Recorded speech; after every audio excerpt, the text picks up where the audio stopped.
हम संगीता झा सादर प्रणाम करै छी समस्त मिथिलावासी के। आइ हम अहाँ सबके बीच लऽ कऽ उपस्थित छी एकटा चौड़चन गीत। आशा करै छी जे अहाँ सबके जरूर नीक लागत, तऽ सुनू और कमेंट में जरूर बताएब। जय मिथिला जय। चौड़चन के चंदा सोहान गे बहिना, चौड़चन के चंदा सोहान, चौड़चन के चंदा सोहान गे बहिना, चौड़चन के चंदा सामान।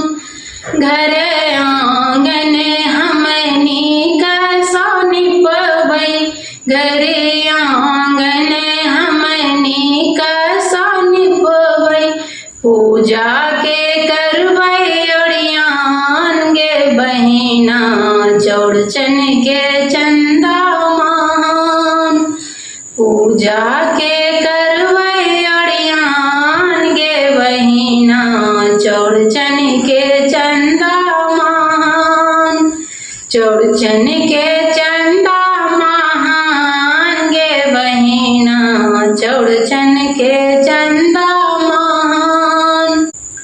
छाछी मटकूरी में दही जमेबै, छाछी मटकूरी में दही जमेबै, डाली में रखबै पकवान गे बहिना, चौड़चन के चंदा महान।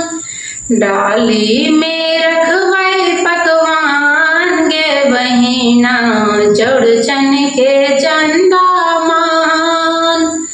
चौड़चन के चंदा महान गे बहिना, चौड़चन के चंदा महान।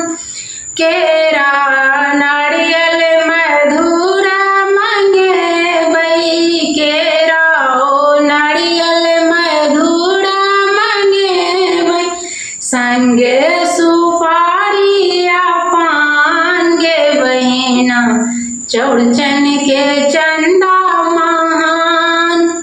संगे सुपारी आ पान गे बहिना, चौड़चन के चंदा महान।